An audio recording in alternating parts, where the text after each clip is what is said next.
Hello, welcome. Come on in, everyone. My name's Greg, and welcome to Level Up Your EV Charging Game. I'm the head of marketing here at Switch, and I will be your moderator. I'm the one not going to tell you all the awesome things how to level up. I will be here on the chat, giving you any help you need. We're going to start in just a minute. So in the meantime, there's a chat to the right. Let us know where you're coming from. What's your business? Like, love to know anything about you. Just say hi, and I'd love to see who the first person is going to say hi. I'm waiting for it. Who's it going to be? A free hi, nice to meet you. Where are you coming from? Anton, hello, perfect.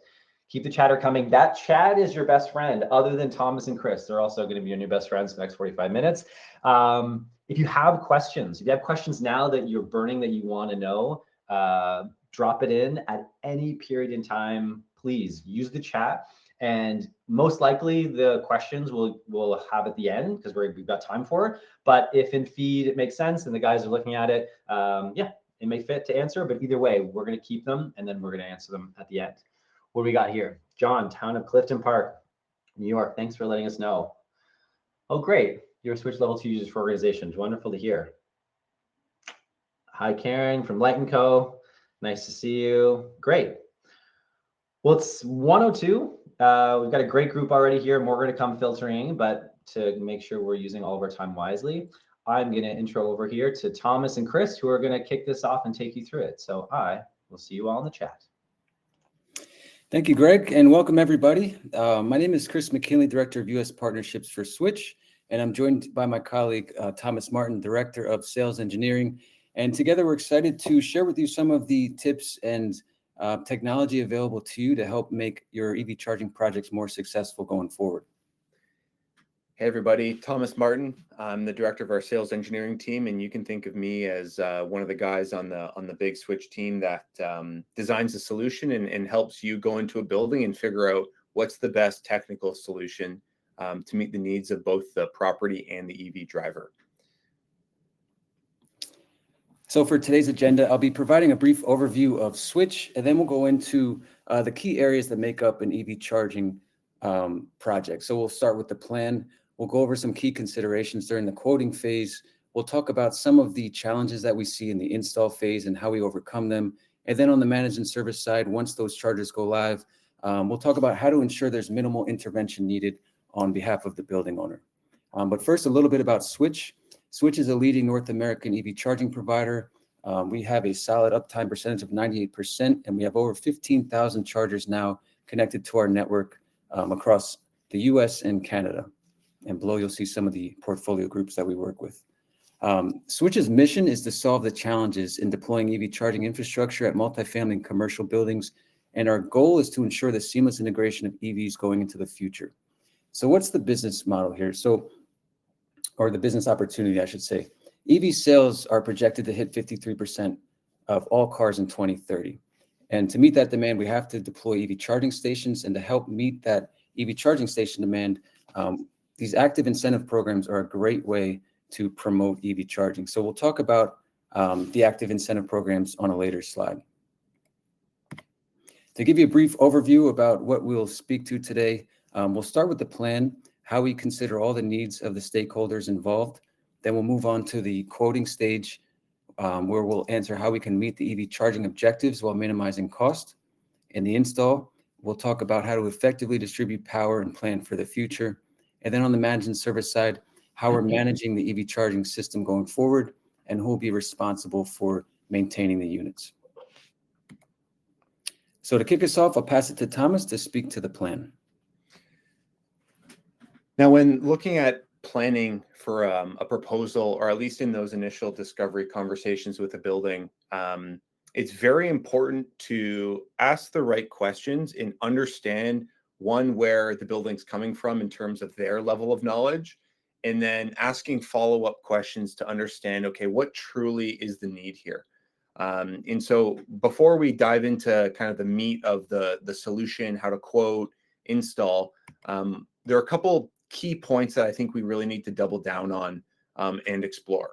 And so between Chris and I, we've got, 1,500 to 2,000 buildings of visibility to reference this against.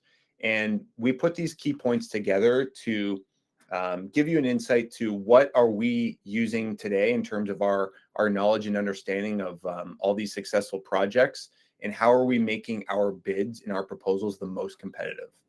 And so in that early conversation with the customer, whether it's a portfolio manager, a sustainability manager, a property manager, or even the building owner, we want to talk, are we looking at level 1s, level 2s, level 3s? What's the use case of the driver? And so we'll get into what that means in a minute. What level of convenience are we going to want to offer the drivers? You know, it's not necessarily a successful installation if we have to get people to go and shuffle their cars midway during the stay at that particular location. And finally, total cost. Total cost is the name of the game here. At the end of the day, the project's got to be within budget for it to go through. When talking electricity, access to electricity is probably the biggest factor in where we put these stations. And so it's important to know before we propose anything, where are we getting our electricity from, and approximately how much load can we pull from it. And this is going to influence our design in these early stages. And finally, when it comes to the system preferences of, okay, well, how are these stations going to be operated once they're in the ground? We need to think and understand, are they going to be shared? Are they going to be private? Is it going to be a combination of both? This will influence where we put them on the property. In terms of hardware, are we going with open charge point protocol, open standards, or a proprietary model? And we'll get into what that means in a minute. And finally, how are we going to deliver internet access to these charging stations to enable payment, billing, energy management, and things like that? And so my key points here in the plan phase are, we need to be asking questions, and it's too early in the stage to be making assumptions, because what we see time and time again is if they're soliciting multiple quotes, it may not be an apples to apples comparison, and you might be going off in the wrong direction. And Thomas, speaking of questions, what we typically get in the initial stages from a building owner is the question of what type of chargers are available, what type of chargers do I need? How do you typically respond when you get this question? Yeah, it's part of that initial conversation.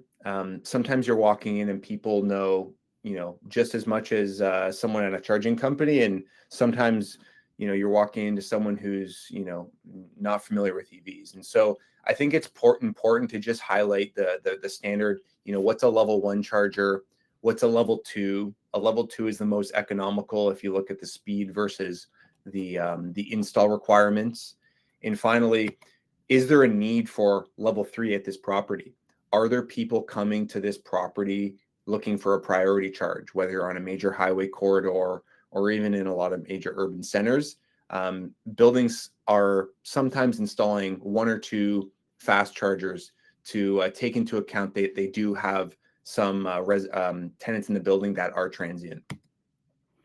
So once the type of charger is selected, level 1, level 2, level 3, the next question that we typically need to answer is, how many chargers should I recommend? And the answer is always going to be, you recommend enough chargers to satisfy the demand today, but always plan for future expansion. And in planning for that future expansion, the real question comes down to how much power do we want to allocate per port? So if you can, Thomas, expand on that on the next slide for us. Yeah, I think once we start going the direction of system design, power per port or amperage, I personally like to work in kilowatts just because it's widely understood. It's important to understand, when a driver comes to this property, what is going to be their expected kilowatt hour output when they plug in. And so this is going to depend on the type of tenant, whether you're a commercial building, a workplace, a fleet, a multifamily building, or DC fast charging customer. And so let's talk commercial in this first example. If you're coming to, let's say, a shopping mall, a grocery store, or even a plaza, you're probably going to be spending sub 2 hours, maybe an hour there. And so you're not necessarily looking to fill your car all the way up, but it's more of a top up. And so in this case, this slide I'm showing you is to understand what is an appropriate amount of power given the context. If you look at workplace or multifamily, these are places where people typically spend more time.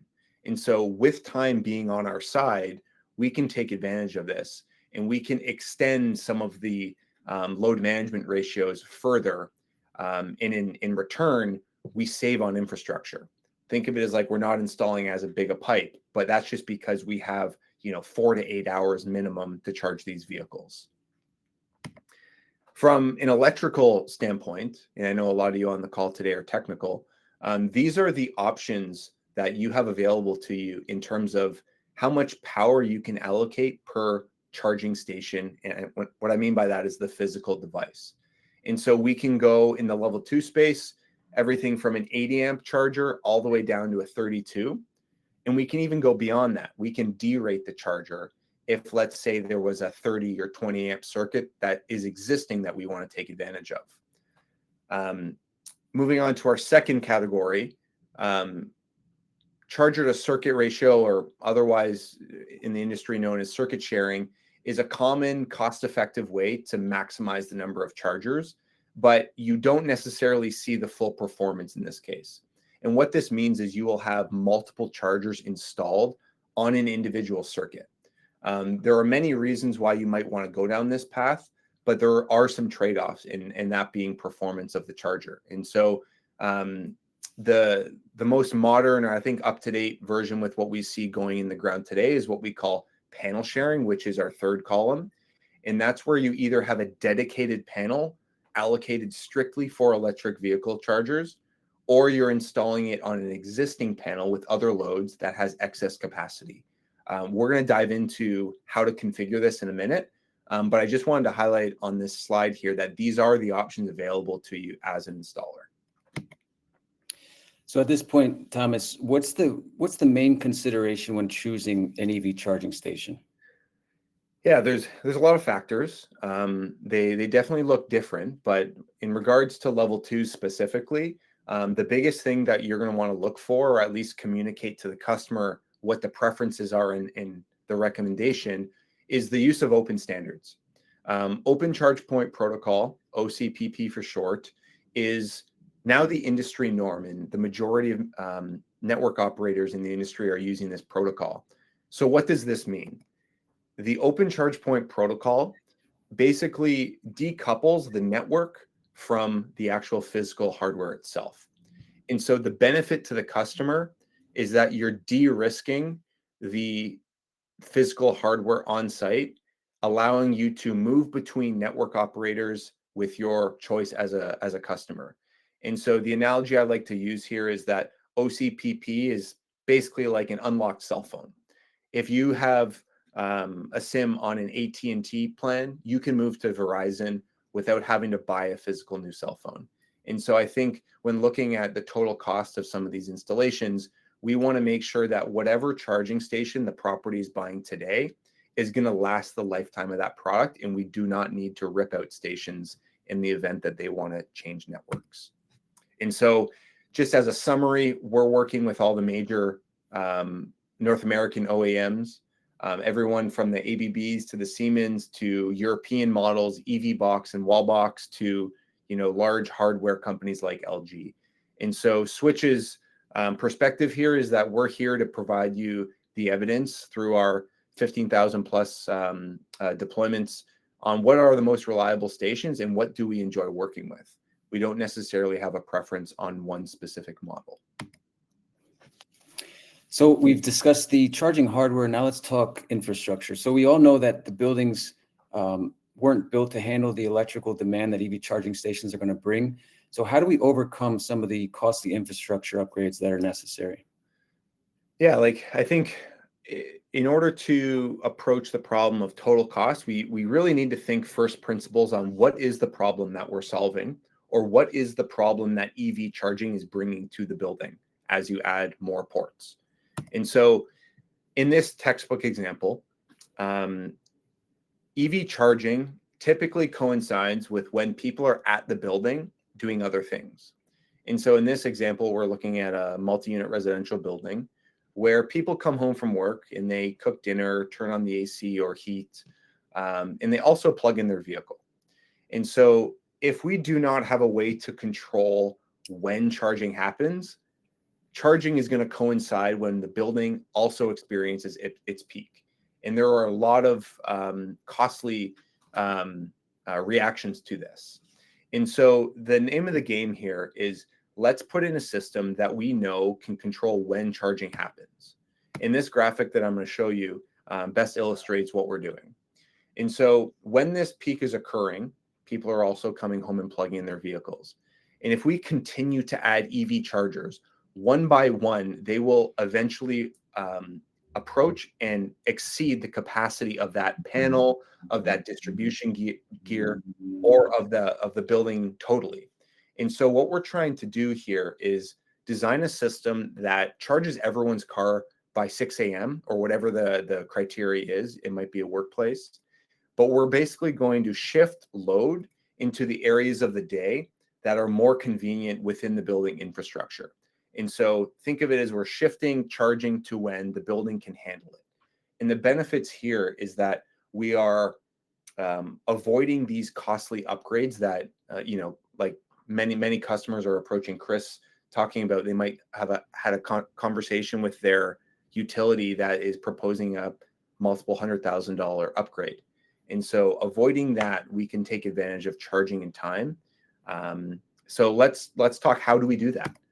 And so at Switch, we categorize load management into 4 major categories or tiers. We've talked circuit sharing, which is multiple chargers on a single circuit. We've talked dedicated EV panel, which is you've got EV chargers only on a panel, and they will share as much amperage as we give it. The key thing to remember here is that when a station is commissioned or an installation, the number that the load management plays within, or the bounds that the load management system plays within, is decided by the electrician on site. And so Switch acts as the mechanism to implement these bounds. So the benefit here is that, let's say it's a 200 amp panel, but if the electrician says, hey, we want to limit load management to 120, we can do that. And at the end of the day, it's the electrician that has to sign off on the project with their license. So we're going to be implementing the values that they tell us. We're basically giving them the tools, and they are the ones using them. But that only covers tier 1 and tier 2, only cover EV only situations, which isn't the case all the time. So what happens when we start working with non-EV charging loads? And that's where we move to tier 3 and 4, which we introduce hardware. And on the second row of the screen here, you can see it's both a software and hardware solution. And so if we look at tier 3, we've got EV charging hooked up to a panel that we would consider mixed load. And so it might have lighting, HVAC, garage doors, elevators, whatever it might be. And so what we're able to do here is hook up an IoT-based current sensor, which tells us what is the real-time power draw of that total panel. And since we know what the EV chargers are doing already, we can basically subtract, solve for what all the other loads are doing, and be able to tell second by second how much leftover capacity is available to the EV charging system. And so the benefit here is that charging consumption will shift dynamically throughout the day, and we're able to add virtually as many EV chargers as we want to that panel without having to install a new service, because we have the ability to curtail those chargers to 0 in the event that we detect there's no available capacity. And so when looking at total capacity, we might be wondering, okay, what happens when the building's approaching its capacity? And that brings us to tier 4, where you'll see an additional CT clamp installed on the building service, whether this is a main distribution panel, switchgear, whatever it might be. And what we're able to do here is solve for total building load. And so what happens here is we're able to circuit share, load share, and do all of these fun features within the context of the total building demand. And so if you're looking at a utility that charges a tax on the maximum peak over the course of a month, we can potentially offset that by curtailing EV charging when the building is reaching its monthly peak. The benefits here, tons of savings come to the building. And there's lots more that we can do. All right, so we're on to the quote now. So in the quoting stage, as we start to build this quote, we're going to be taking all of the project specifics that Thomas just touched on in the plan. So when we start to think about the quote, we're incorporating things like the charging stations. We know now the output, so we're going to be deciding on whether these charging stations are going to be cellular or Wi-Fi, where they're going to be installed. Are they going to be installed outdoors or in a parking garage? Do we need pedestals or will they be wall mounted? Do we need cable management? These are some of the key considerations around the actual hardware. And then on the software side, the key to remember here is to make sure that the software meets the needs of the building owner. And I'll get more into depth into some of the capabilities that come with the software, but I just wanted to point that out. So on the software and hardware side, once that's situated on the quote, we now think about maybe future-proofing the infrastructure. So if we're installing right now, say 6 to 8 ports, for example, and the panel's already maxed out, are we considering adding an oversized panel with additional breaker spaces, maybe oversized conduit, or running a conduit highway on the ceiling of a parking garage, for example? Ways to satisfy, again, the demand today, but always thinking about tomorrow's future. So on the quoting stage as well is the warranty and O&M package. Those are two key considerations. For level 2, typically the warranty is standard at 2 or 3 years, extendable out to 5 years. Sometimes you may want to just provide that full peace of mind by adding an extended warranty. Sometimes the incentives dictate a set number of years, so keep an eye out for that. And then on the operations and maintenance side of things, pull in a service provider, offer that O&M package to your customer, and let them remain hands-free and worry-free that, should something come up in the future, they're going to be covered by that service provider. Another point on the quoting stage is to think about building integration. So, there's ways to integrate with current technology that exists. So right now, if you take, for example, a multifamily building, some of these buildings have building apps for their tenants so that the tenants can turn on or off their lights, adjust their thermostat, lock or unlock their doors. So why not integrate the EV charging station or the EV charging platform into that existing app? And we can do that through APIs. As well on this quote, of course, always look for incentive rebate programs that are eligible for the project you're working on. This is the biggest way to realize some project savings. We also have a federal grant that's available that I'll touch on a later slide. And then when it comes down to the budget, does your customer have the budget for this project? And if not, perhaps you offer them an OpEx model where we can bundle all the associated costs that go into the EV charging project. So this would be the install, the hardware, the software, and then we provide a solution where it's just one monthly cost per port per month to the building owner, so that the building owner, if they don't have the capital to deploy, up front, they can still get EV charging and have that as an amenity for their tenants. So we spoke a little bit about the cost savings, and everyone's familiar with incentives. There's over 200 active level 2 incentives across the United States. California clearly leads the way. I believe they have 80 on their own in that state alone, but there's definitely incentives to be had in other states, as you can see on this map. The key consideration here is that when you're building out a quote and you do find an incentive program that you can apply to, act ASAP, essentially, because you never know when funding is going to dry up. You don't know when these programs are going to come or go. And the same holds true for the DC fast charging side. This is just a glimpse. There's over 100 active DC fast charging incentive programs currently in the US.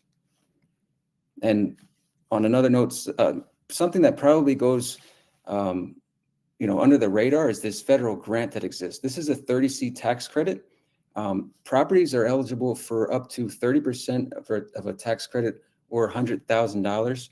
And the key to note here is that eligibility is based on the zip code where the project resides.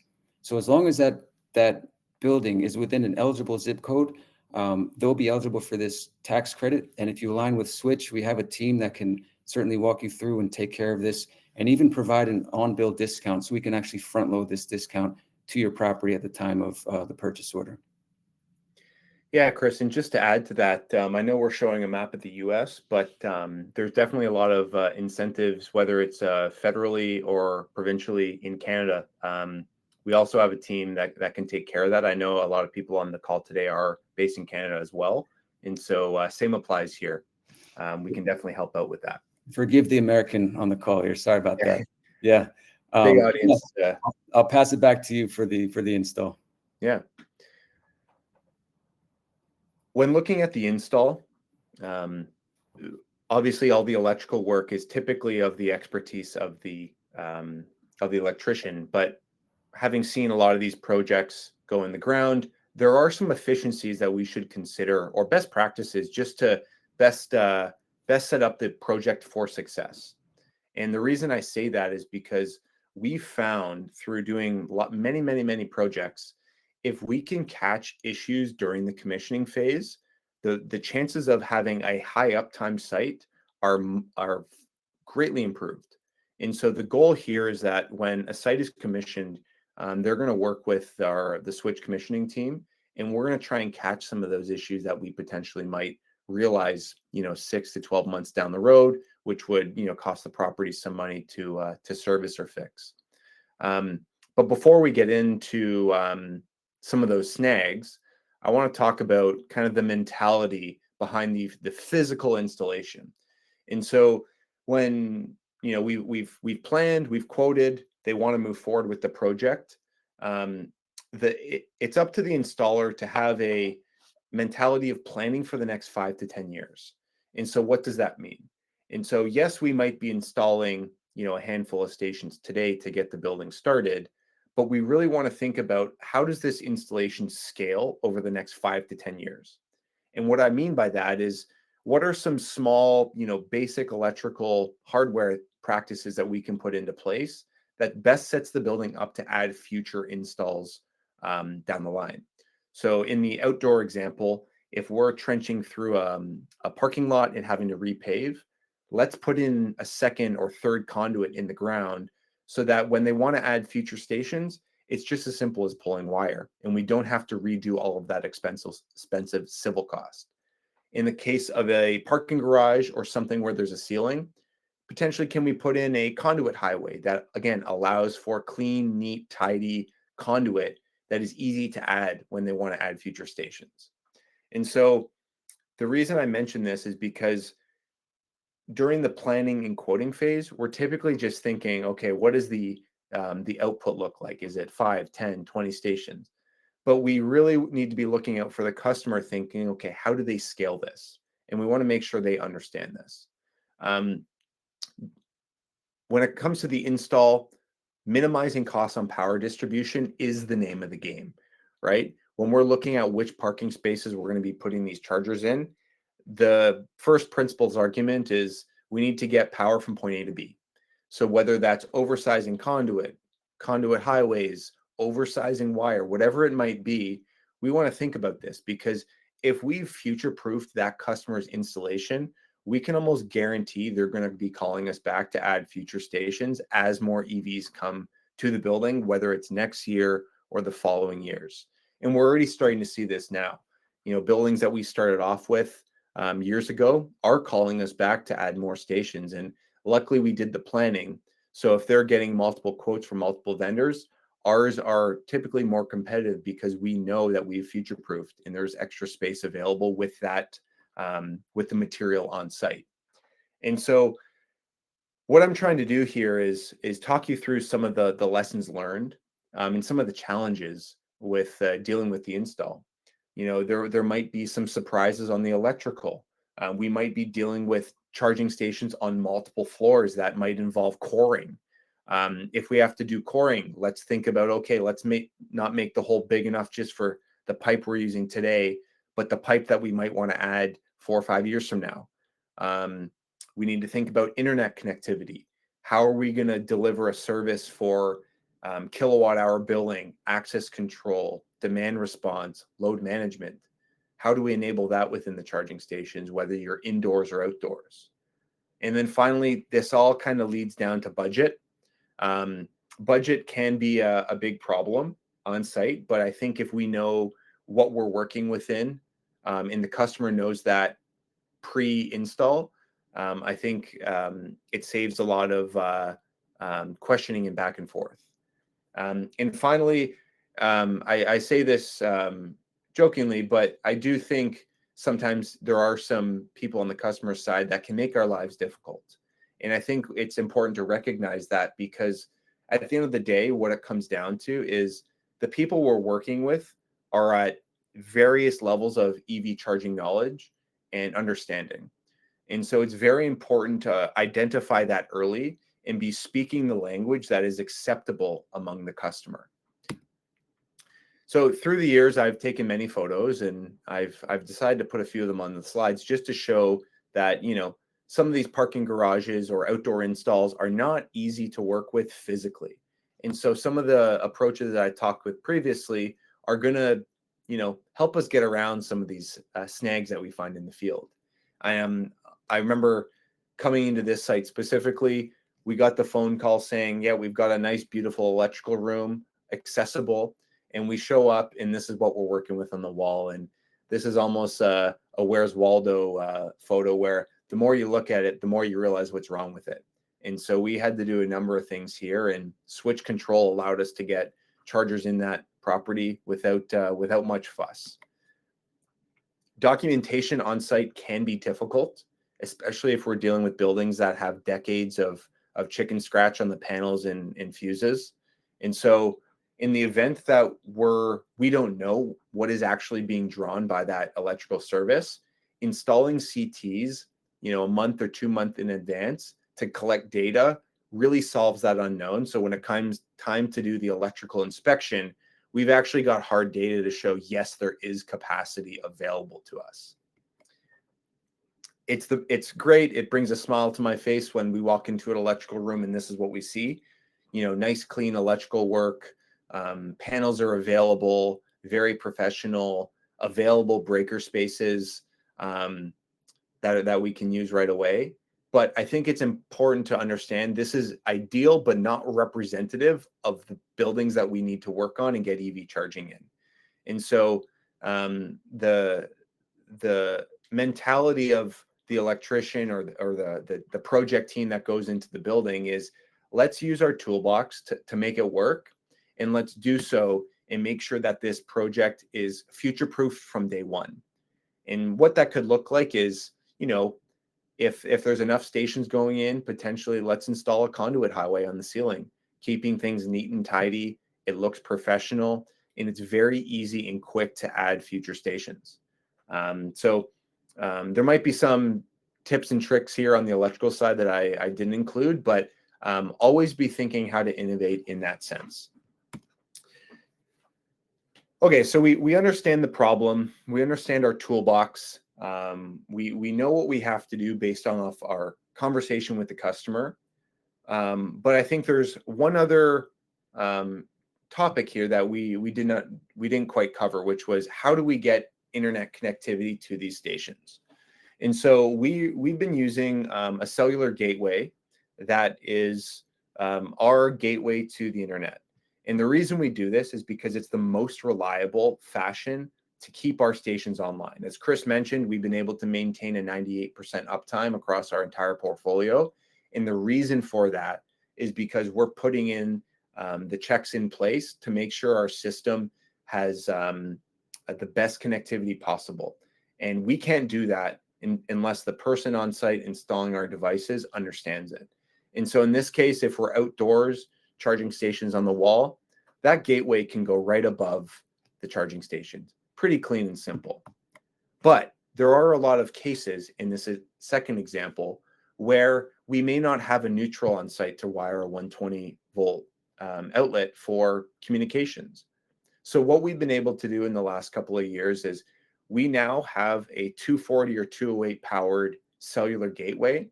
And this allows you to use the same circuit as one of those charging stations to power the comms gear. And the benefit here is that it can be an afterthought, something done on site. We don't necessarily need to think about this at the design stage because there's no new circuits. You're making use of what is existing. And the benefit to this particular device is it's a very high quality comms device that has 80 feet line of sight in either direction. And so we've seen installs where these devices are covering, you know, 20, 30 stations at a time, all within one parking area. But when we're outside, it might be clean and simple and pretty easy to understand. But what happens when we move into underground parking garages? So the name of the game with this third example is we need to take internet connectivity at the cellular level above the ground, and we need to bring it and distribute it in the areas that the charging stations are installed. And so in this case, the cellular gateway is going on the exterior of the building, and we're running simple data cable to the areas where the charging stations are installed. And above those areas, we're simply adding wireless access points. And the idea here is that they're creating a local network depending on the architecture of the parking garage, which reliably gives signal to all stations. And so in some cases, we might only need one or two, or in some of the larger buildings that we do, we might need, a dozen. But the solutions engineering team at Switch, we're always here to help you, and we can actually make up this design so you can double check your work and make sure the system you're going to be installing will work with all of the stations. Finally, I mentioned earlier, if we can catch snags pre-commissioning, we set the building up for success. But there are some things that we can't necessarily test for over the phone. And so I show this photo because it's a pretty classic example of if we cut corners and don't use lugs on the stations, for example, we run a risk of that station overheating and potentially melting the terminals down the line, which would result in an EV driver without a charge and a service call, which can be expensive to the property. So I think generally we want to be, paying attention to detail and using lugs in this particular case, which saves issues down the line. And finally, when you're on site, it can be difficult, but we want to be there to support you. And so we've built a portal that you can access on site to access all of the documentation that you might need on how to install the system, as well as get in contact with somebody if you need to run a specific detail by and just verify that whatever you've designed will pass the commissioning phase. Thank you, Thomas. So we're at the point now where the installation has been done, the chargers are commissioned. We'll talk about what happens when they go live. So in the manage and service part of the EV charging project. And this is where the building will be leaning on the software and the service provider to really accomplish the goal of minimal intervention needed on behalf of the building owner. So how do we accomplish this? First, we would use the software settings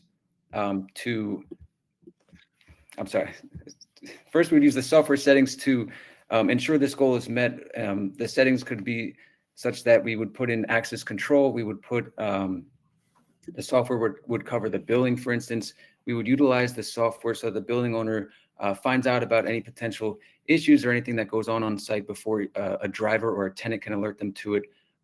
We would have the software help the building owner understand when the time comes to add new charging stations to the existing project using some utilization data that they'd find. And then on the service part, we would have service partners that really create a seamless experience for that building owner, taking care of any issues, whether it be an offline charger, whether it be a part or charger that's broken in warranty, out of warranty. The main goal here is to not leave the building owner searching for answers. They know that they're covered, and it's just a seamless path forward from start to finish here. And I'm being conscious of time. I want to leave some time for questions. So I'll just go briefly into some of these questions. Thomas, feel free to shoot them all out there. These are some questions we get from building owners once these chargers go live. The answers to all of these questions all come down to the operating system, the software. I'm going to show you briefly the Switch OS. This is our operating software. This is our cloud-based EV charging platform that makes deploying and managing EV chargers seamless and easy. So on the right side, you see the admin dashboard. This is what the building owner can see. It provides different revenue metrics, power being consumed. You can pull different data reports for insights and comprehensive reporting. Again, I mentioned having some of that insight to allow you to understand when it might be time to add more chargers to the initial deployment. This is how they would gain that insight. We also have different features such as the access control. So for example, if it's a workplace environment, the building owner may want the employees to charge at a reduced rate. And if they want those chargers shared, they may choose to increase that rate for the general public. So there's a lot of customization to be had there. On the driver side, we do offer a Switch app. The drivers can download this app, create an account, load a digital wallet, and start charging using the Switch app. You don't have to download an app. You can scan on the front of every charger. We have a QR code, and the drivers can scan that QR code and check out as a guest, essentially, to initiate a charge. And then the drivers can either request an RFID card through the app, or the building owners can order a batch of RFID cards. And through the use of RFID cards, you can just tap and charge. So to give a brief overview of what we discussed today, so we started with the plan, we determined the type of chargers, we talked about whether it's OCPP or proprietary hardware and the ramifications for each, and we talked about some of the technology that's available to us. And in the quoting stage, we spoke about what to think about when we're putting together the quote. So think about the site specifics, think about whether or not there's incentives that we can capture to reduce the overall cost of the quote, whether or not this is going to be a CapEx or OpEx model, and of course, think about the warranty and the service side of things. On the installation, Thomas went through the workmanship. He went through future-proofing the installs, making sure that these sites are scalable and flexible for future work going forward. And then on the management service side, it's all about creating minimal intervention, right? So making sure these chargers have reliable uptime and that the driver expectations are met, and it's a seamless transaction. So just want to thank you all for joining. We have about 4 or 5 minutes left. If there are any questions, feel free to throw them out. And again, we're happy to stay engaged, so feel free to reach out to us at any time. Yeah, this is the time. Questions. Chris, Thomas, that was awesome. It was a lot of content. And I know each one of these can probably spend like half an hour on each slide. So like, hopefully that was enough depth for you guys to get an understanding, but feel free to ask more, definitely follow up with them. But I've got a couple of questions to float your way.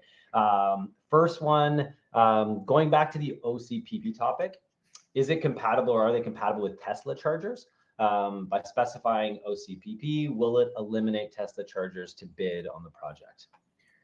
Yeah, the answer is yes.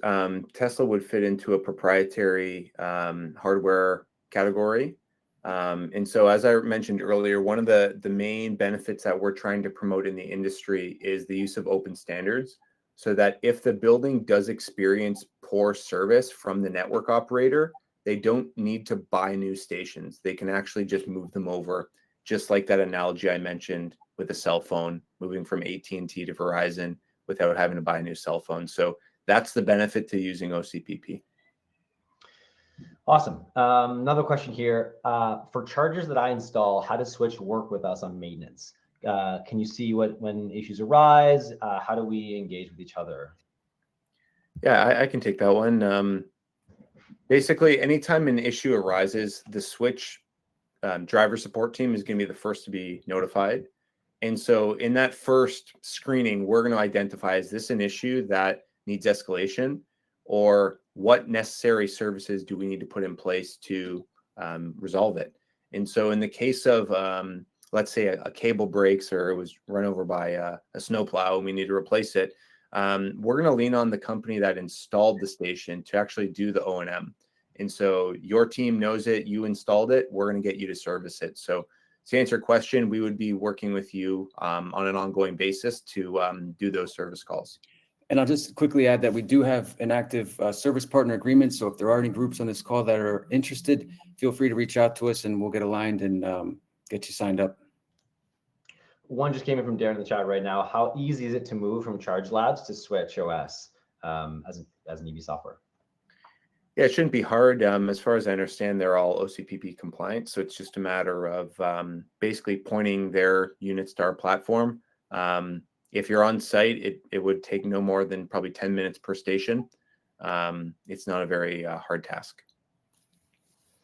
Awesome. And then what about the incentives? So how hard are the incentives for the both like utility ones as well as like tax credits? Are they incredibly cumbersome? What's the deal there? Yeah, so incentives vary by state, by utility. All the incentive programs are different. So some are going to be easier than others. But I think the key takeaway here is that, lean on us. We have a full team that can handle that, or we can assist you through the application process for those incentives. We also have some software in-house that we work with that gives the full detail of the incentive programs based on where the project's located. So we're more than happy to help if we're aligned on the project. We can certainly tackle that with you.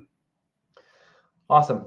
Guys, it is 1:45. That has been 45 awesome minutes together. Thank you all for being here with us. This has been recorded. This will be sent out via email to all of you here. If you have any follow-up questions, you can reply back to that email or find Chris or Thomas on LinkedIn. They're very available to answer any questions. Don't hesitate. And otherwise, yeah, happy installing, everybody. Have a great one.